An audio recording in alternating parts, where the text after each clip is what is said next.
Salut Baptistin, Salut, bienvenue chez CryptoSquare. merci beaucoup. Merci à toi, merci d'avoir accepté l'invitation. Avec grand plaisir. Écoute, on va commencer tout simplement. Est-ce que tu peux te présenter, nous expliquer ton parcours et ce que tu fais aujourd'hui? Donc, je m'appelle Baptistin Lem, je mesure 1,83 m, 78 kilos. Plus, plus Quel sérieusement, athlète!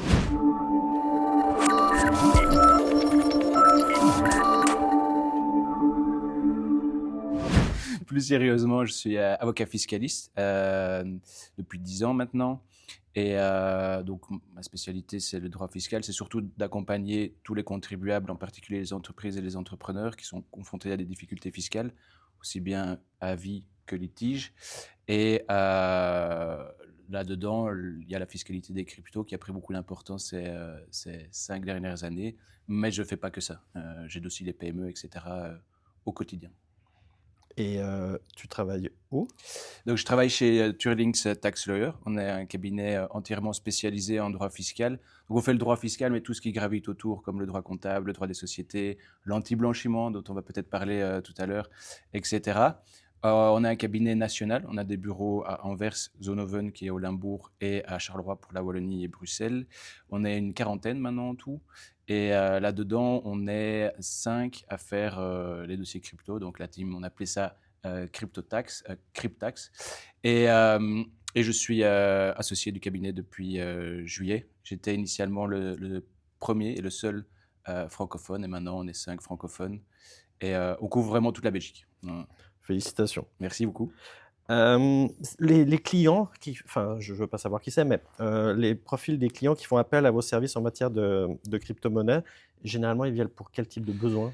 Alors, il y a deux types, soit les gens qui sont plutôt proactifs et qui viennent en se disant, OK, je commence à faire des gains ou je commence à investir, j'aimerais bien savoir comment je vais être taxé parce que c'est un foutoir, on le verra tout à l'heure. Et puis, il y a ceux qui arrivent à la fin, quand ils ont des gains substantiels et ils essayent de rapatrier leurs fonds auprès d'une banque. Et là, il y a la question fiscale qui se pose, la question de l'origine légale des fonds, etc. Il faut constituer un dossier et donc on les assiste pour ce rapatriement-là et déterminer leur position. Il n'y a pas de profil. Au début, c'était un peu plus tout ce qui est IT, donc des informaticiens, etc. Au tout début, les premiers clients qu'on a eus. Et puis après, c'est juste des gens curieux. Donc on a des gens qui ont des clients qui ont 65 ans et plus et qui investissent dans les cryptos. Il y a des étudiants, il y a vraiment tous Tous les les profils. profils. Ouais. C'est ça qui est assez intéressant. Chaque fois, on découvre un client spécial, mais le point commun quasiment dans tous, c'est qu'ils sont très curieux et ils se sont posés des questions sur la monnaie, sur le système bancaire, etc. Et puis après, ils ont plongé dans le Bitcoin, puis les cryptos, et ils n'en ont jamais ressorti. Et du coup, le plus grand défi auquel tu as été confronté dans le domaine de la fiscalité crypto? Le plus compliqué, c'est qu'il y a vraiment rien auquel se rattacher, à part les règles standards qui existent pour tous les investissements, comme les actions, l'immobilier, etc., mais qui ne sont pas forcément adaptés au monde des cryptos, qui va vite et qui s'éloigne de la finance traditionnelle. Et on doit trouver une manière de conseiller dans une insécurité juridique totale qui soit suffisamment prudente pour le client parce que il va y avoir un contrôle au niveau de la banque lors du rapatriement. Et pour le moment, il n'y a pas encore de contrôles fiscaux, mais ils vont arriver dans 2-3 ans, ça c'est certain. Et donc, on a dû développer une analyse fiscale suffisamment prudente avec le peu qu'on avait. Il n'y a pour le moment pas de circulaire, par exemple, de l'administration fiscale. Il y a juste les rulings.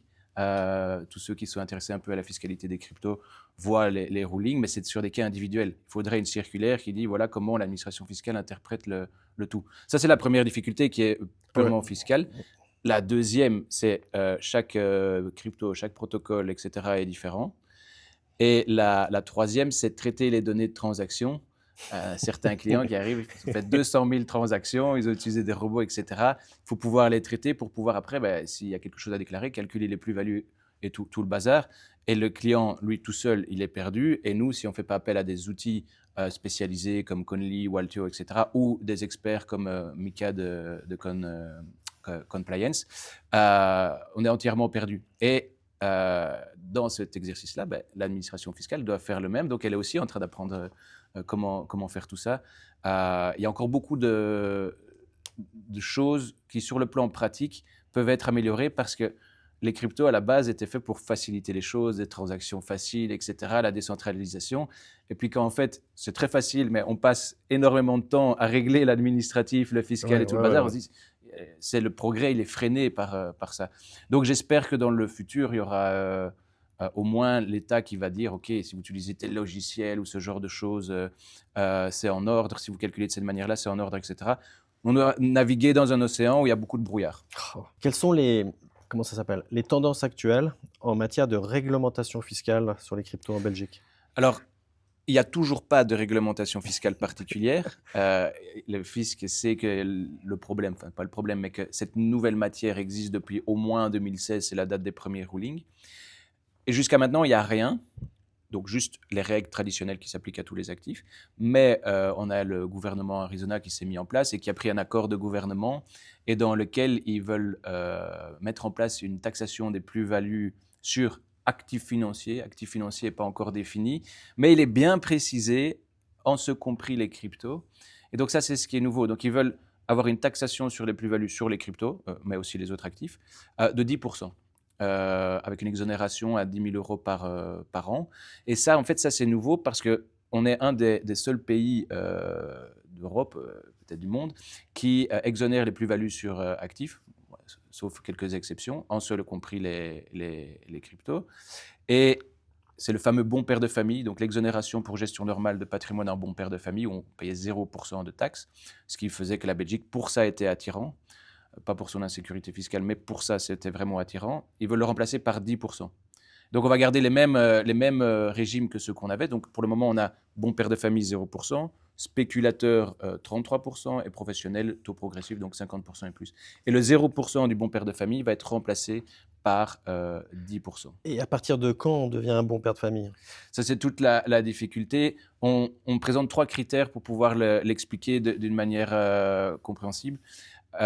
Premier critère, c'est l'importance de l'investissement en crypto par rapport à l'ensemble du patrimoine. Celui qui prend 90% de son épargne, qui le met dans des meme coins, il prend un risque qui est un peu trop grand. Okay, Peut-être il va très bien faire, hein, peut-être il va faire 1 fois 10, mais c'est un risque qui est important. Et là-dedans, le seuil au niveau de l'administration fiscale, c'est le plus loin qu'on voit dans les rulings, c'est 25% du patrimoine mobilier. Donc ça, c'est le premier critère, c'est vraiment se dire, est-ce que monsieur et madame tout le monde, qui peut investir, est-ce qu'il aurait pris un risque aussi important? Est-ce qu'il aurait soumis une partie aussi importante de son patrimoine à un actif qui est quand même risqué? Premier critère qui est le plus important. Le deuxième et le troisième, c'est pour en fait cerner le spéculateur, c'est celui qui veut faire un gain à court terme. Donc c'est l'idée de se dire que l'investissement, c'est du long terme et la spéculation, c'est du court terme. Et donc on va regarder le nombre de transactions, la fréquence de transactions et la durée de détention. Après, il faut être quand même assez logique. On ne peut pas utiliser les mêmes durées que des fonds d'actions, par exemple. Ou quand on achète des fonds d'actions, on nous dit l'horizon, c'est au moins 8 ans. Le marché crypto, il est à des cycles de 4 ans et il va beaucoup plus vite. Donc, il faut essayer de tenir compte quand même de la réalité du marché crypto pour appliquer ces critères. Et là-dedans, le contribuable, donc l'investisseur crypto, il doit essayer de se positionner, mais il peut y avoir toujours de l'incertitude. J'explique, c'est une notion horrible parce qu'on dit gestion normale de patrimoine. Ouais, ce qui est normal pour toi va peut-être pas l'être pour moi. Beaucoup de choses qu'on soit plus ou moins dans le même range, mais pour un fonctionnaire, ça va peut-être être différent. Pour un juge, ça va être différent. Ça dépend des sensibilités de chacun. Et c'est comme si on avait dit, on ne peut pas rouler trop vite sur l'autoroute avec sa voiture, etc. Mais on ne dit pas la limite maximale. Et donc, des fois, tu es flashé à 130, et puis des fois, tu es flashé à 110 parce que le policier qui était derrière le flash le jour où tu t'es fait flasher à 110, lui, il est moins à l'aise avec la vitesse, où il dit il pleuvait, etc. Il y avait beaucoup de voitures. Et ça, c'est pas normal. Il faut avoir suffisamment de sécurité. Et donc, c'est ça qu'on attend vraiment une circulaire pour aider le contribuable ou une fac, comme le fisc le fait souvent, pour un peu les aider à se positionner. Parce qu'il y en a beaucoup qui ne sont pas en ordre simplement parce que c'est un calvaire de le faire. Ok. Mais du coup, si tu devais donner un conseil à un entrepreneur Web3, blockchain, crypto qui souhaite se lancer en Belgique? C'est alors difficile, mais la première chose, c'est de se renseigner avant et de se dire Malheureusement, les cryptos sont mal vus parce qu'on en a beaucoup parlé avec le blanchiment, etc. Le Web3 est pas très connu. Si on parle à des gens qui sont pas initiés, la blockchain, etc., on confond crypto, blockchain et tout le bazar. Et il y a toute une série d'acteurs économiques qui vont graviter autour du projet, comme des banquiers, des experts comptables, des réviseurs, qui vont peut-être être réticents parce qu'ils ne connaissent pas. Donc, il faut trouver des bons partenaires qui sont prêts à s'intéresser au sujet. Et puis, se dire, c'est quelque chose qui est considéré à risque. Par exemple, au niveau des banques, le fait d'avoir des cryptos, c'est un indicateur d'un risque plus élevé.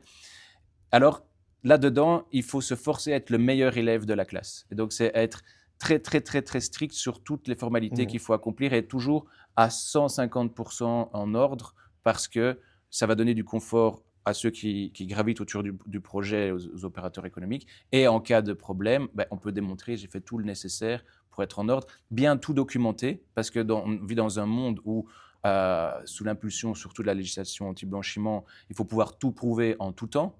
Et donc, le fait de pouvoir documenter, par exemple, une société qui va, un excédent de trésorerie, qui va vouloir investir dans des cryptos, ben, elle met ça sur un wallet décentralisé, donc un wallet self-custodial. On ne sait pas à qui est le wallet. Si c'est un wallet Ethereum, enfin une adresse Ethereum, ça va être 0x, etc. Il n'est pas marqué, ça appartient à la société Intel. Et donc, il faut se forcer à prendre un rapport en tant qu'administrateur de la société qui dit, ben voilà, on a ouvert une adresse pour la société, c'est cette adresse-là, elle appartient à la société, c'est bien distinct de mon patrimoine à moi. C'est le genre de réflexe qu'il faut avoir en se disant, ben, je vais être à un moment ou à un autre confronté à devoir m'expliquer, mais aussi dans le monde hors crypto, hein, ça fonctionne comme ça. Et donc là, vraiment être le meilleur élève de la classe. Du coup, l'impact, la réglementation européenne, MiCA, on en parle un peu? Alors, pour la fiscalité, ça n'a aucune influence. Peut-être juste dans la manière dont c'est perçu par les autorités, etc. C'est de plus en plus réglementé, donc de plus en plus légitime, donc ça existe. Par contre, au niveau européen, parce que l'Union européenne avance très vite sur la réglementation au niveau crypto, il y a MiCA, mais il y a encore une autre grosse réglementation qui s'appelle DAC8, qui prévoit l'échange international d'informations des transactions crypto qui sont sur les exchanges, donc tout ce qui est SEX. Ils vont être obligés, donc par exemple crypto.com, Binance, etc., à partir du moment où ils ont des clients européens, de fournir aux autorités fiscales européennes toutes les données de transactions qui sont faites par les clients européens sur les plateformes. Et donc, c'est un pendant de la réglementation financière CRS et FATCA qui oblige les banques. Et alors là, le fisc va avoir, à partir du 1er janvier 2027, pour la première fois les transactions de 2026, toutes les transactions qui sont réalisées par un client européen. Et donc, ils vont avoir les data, ils vont pouvoir contrôler. Et on anticipe que ça va mener à une vague de contrôle assez importante. On verra comment ils vont traiter autant d'infos, parce qu'un investisseur peut avoir des comptes sur plusieurs exchanges, comment ils vont compiler, etc. Mais on l'a vu avec la réglementation financière classique du monde traditionnel qui s'est mis en place en 2016 et les premiers échanges 2018-2019. Le fisc a mis en place des contrôles quasiment automatisés avec des listes de questions qui étaient tout le temps les mêmes et ils sont montrés assez stricts dans ceux qui n'étaient pas en ordre. Par exemple, qui n'avaient pas déclaré un compte bancaire au Luxembourg, en Suisse ou peu importe. S'ils avaient perçu des revenus qui n'étaient pas déclarés, ben, le fisc les a considérés systématiquement comme étant fraudeurs et donc a mis des sanctions pour ça, en se disant si vous n'avez pas déclaré vos comptes à l'étranger, c'est parce que vous voulez dissimuler quelque chose. Et donc on anticipe qu'il y aura peut-être une démarche pareille par rapport à toute l'info des transactions crypto qui vont arriver. Ça concerne évidemment que ce qui est sur les SEX, parce que sur les DEX, etc., ils n'auront pas l'info, mais ils vont mettre en place des contrôles pour avoir, demandant toute l'info. Ça va être intéressant la balance ces prochaines années entre Europe versus le reste du monde ou États-Unis. Ouais. On dit toujours que les Américains inventent, les Chinois copient et l'Union européenne réglemente. Il y a du bon et du moins bon, hein. Là, ça va un peu mieux avec Trump au niveau de la réglementation américaine, mais à un moment, il y avait la SEC qui était très stricte et on entendait parfois des Américains qui disaient « Oui, mais c'est bien en Europe parce qu'on a un cadre réglementaire ».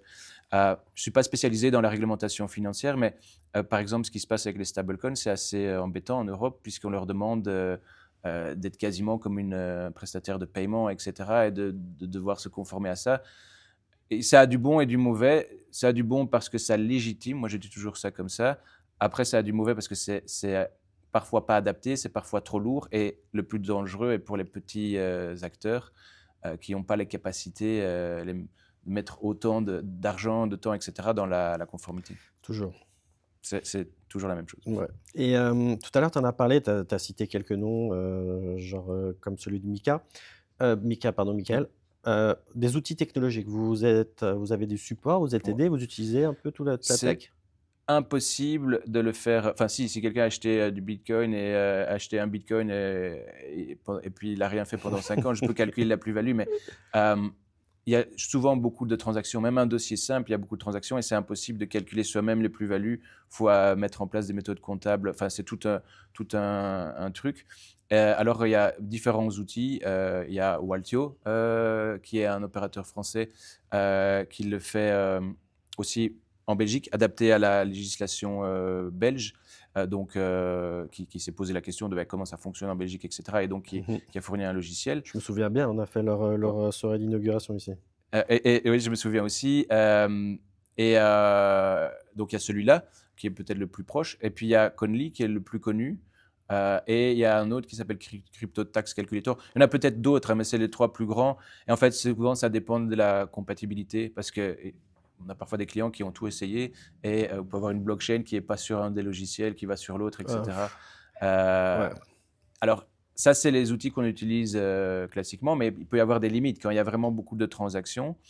Et quand c'est comme ça, alors on doit faire appel à des experts techniques. Il n'y en a pas beaucoup en Belgique, mais dont il y a Mika qui, lui, c'est aller retraiter les données par rapport à ce qu'a fait le logiciel pour arriver à quelque chose sur mesure. OK. Parce qu'il faut vraiment, dans les gros dossiers, arriver avec un dossier impeccable à nouveau. C'est l'idée de devoir être le meilleur élève de la classe. C'est ce qu'on impose. On est plus strict, pas nous, hein, mais par exemple, les banques, etc., sont plus strictes avec les investisseurs crypto que la normale. Et donc, il faut vraiment avoir un dossier nickel et avoir traité toutes les transactions. Je comprends. Est-ce que tu peux nous partager une anecdote un peu marquante ou inspirante liée à ton expérience? De manière générale, ce qui est assez marquant, c'est que ceux qui font des gains vraiment importants ne sont pas forcément des flambeurs et ils réinvestissent constamment. Ça, c'est assez marrant. Mais on voit des choses, des fois, dans les dossiers, des gains vraiment incroyables ou avec des sommes très, très petites. Alors, il y a deux types. Ceux qui étaient au bon moment, au bon endroit, qui ont vraiment eu un éclair de génie et qui ont tenu le coup parce que c'est facile de dire ouais, si Ouais, ouais, j'avais ouais, su que ça allait monter vraiment. autant, mais vous avez, je sais pas, les terres à 1 euro, ils montent à 4 euros, vous allez peut-être vendre. Il faut avoir les nerfs solides pour attendre qu'ils soient à 4000 en 2021. Il y a ça et il y a ceux qui tradent. Souvent, ça marche pas, mais quand ça marche, des fois, on voit des choses. J'avais eu un client qui a changé 300 euros en plusieurs millions en faisant du trading. Il faut pouvoir le faire, avoir un peu de chance, etc. Et chaque dossier a un peu ses histoires de ce type-là. C'est C'est génial. ça qui est amusant. Si tu pouvais, si tu devais, enfin, si tu pouvais nous démystifier un peu, la fiscalité sur la crypto? Le, Ce qu'on entend souvent, c'est ouais, mais le fisc sera pas au courant. Je dis ça, c'est faux. Pour le moment, c'est peut-être compliqué pour l'administration fiscale, mais justement, avec ce dont on a parlé, l'échange d'informations, etc., ça va venir.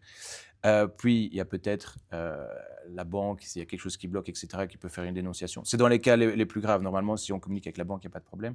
Mais il y a aussi quelqu'un qui fait des gains importants et il achète, je sais pas, une Porsche, une maison. Et ça, le fisc le sait. Puisqu'on doit enregistrer l'achat de la maison, la voiture, on doit l'immatriculer, etc. Et donc, à un moment, le fisc peut se dire, ben, tiens, c'est bizarre, il a des dépenses pour plusieurs millions, centaines de milliers, etc. Mais ses revenus déclarés sont beaucoup plus bas et ça peut déclencher des contrôles. Ça, c'est une manière. Ou alors, d'un jour au lendemain, vous avez des signes de richesse qui sont plus Ouais. visibles et vous vous engueulez avec le voisin pour une histoire de haie et lui il dit ouais tiens c'est bizarre il est dans les cryptos je sais pas quoi donc à un moment ou à un autre ça peut arriver. Alors ouais, c'est compliqué de se mettre en ordre quand on n'est pas en ordre, c'est compliqué de vouloir être en ordre quand on le fait de manière proactive, mais il y aura un problème à un moment ou à un autre et si on ne solutionne pas le problème en dehors des contrôles fiscaux, il y a les gains qu'on peut avoir en crypto. Si on est bloqué au niveau des banques, il y a un problème. Quelqu'un qui a fait des centaines de milliers d'euros, il ne va pas pouvoir dépenser assez facilement ses cryptos, s'il reste en crypto, s'il va acheter une maison ou ce genre de choses, ou racheter son crédit hypothécaire. Donc, quand il y a un problème, il faut aller se forcer à le résoudre parce que au plus on attend, au plus c'est pire. Et pour le moment, le fisc est encore assez clément parce qu'ils comprennent que c'est pas facile. Mais à un moment ou à un autre, ils vont se dire, ben, maintenant, c'est plus quelque chose de nouveau. Donc, vous deviez savoir qu'il fallait déclarer, etc. Ce qui paraît logique et à peu près normal. Hein. Et c'est souvent comme ça qu'il y a quelque chose de nouveau. On peut parler de nous 2 secondes, CryptoSquare? Ouais. Quelle a été ta première impression quand, si tu t'en souviens peut-être, quand tu as découvert notre initiative? La première fois, j'avais été invité par Mika, qui faisait une présentation sur l'aspect blanchiment, anti-blanchiment, etc. Et moi, j'ai fait taxe. L'environnement était top, c'est vraiment très convivial. En termes de networking, etc., ou de communauté, c'est vraiment très détendu et tout le monde est bienveillant. Et donc, je suis revenu à pas mal d'événements, un peu moins l'année passée avec une surcharge de travail. Mais chaque fois que je viens ici, je passe chez CryptoSquare ou dans tous les événements que vous faites, on est très bien accueillis, tout le monde est vraiment très agréable. Et il y a une belle communauté et pas mal de beaux projets, etc. Donc, Ça fait je trouve plaisir. ça top. Merci. Bon, écoute, je vais clôturer cette interview Ouais. par des questions rapides. Ouais. Pas besoin de détailler, juste tac au tac. Ça te va? Ouais, ça T'es va. prêt? Ouais, Allez, parti. TradeFi ou Degen? TradeFi, Bitcoin ou Ethereum? Bitcoin. Charleroi ou Anvers? Travaillant dans les deux, je ne peux pas me prononcer. Token ou NFT? NFT. Bullrun ou bear market? Ouais, bull run. Innovation ou régulation? Innovation. Bière ou vin? Vin. Banque ou néobanque? Banque, mais les néobanques ont leur utilité aussi. Sex ou Dex? Dex. Merci Baptiste. Hein. Ouais. Super, merci beaucoup pour l'interview.